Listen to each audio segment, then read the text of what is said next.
কে সমর্থন দিয়েছে দেনি এটি বিবেচ্য নয়। বিবেচ্য হচ্ছে এই সময়টি একটি আদর্শ সময় কিনা।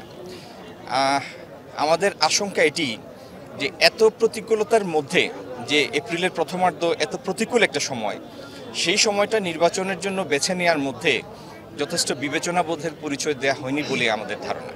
গতবার যখন আমরা রোজার ঈদ উৎসব পালন করেছিলাম, মানুষের মনে তুলনামূলকভাবে বেশি শান্তি ছিল। মানুষের মধ্যে একটা স্বাভাবিক প্রত্যাশা ছিল যে দীর্ঘদিনের ফেসিবাদ স্বৈরাচার বিদায় হয়েছে, দেশে আপাতত একটি শান্তি এসেছে এবং এরই হাত ধরে স্বাভাবিক পরিক্রমায় আমরা একটা গণতান্ত্রিক রূপান্তরের দিকে আগাবো। গত মাস দুয়েকের মধ্যে বাংলাদেশের বিভিন্ন ঘটনার কারণে মানুষের মধ্যে একটা অবিশ্বাস, একটা শঙ্কা তৈরি হয়েছে, যে কারণে মানুষ গণতান্ত্রিক উত্তরণের অভিযাত্রার বিষয়ে সন্দিহান হয়ে পড়েছে। আর এটা তো আমরা সবাই জানি, অর্থনৈতিক উন্নয়নের পূর্ব শর্ত হচ্ছে গণতান্ত্রিক পরিবেশ, যেখানে মানুষের স্বাভাবিক স্বতঃস্ফূর্ত বিকাশের স্বাভাবিক সুযোগ থাকবে।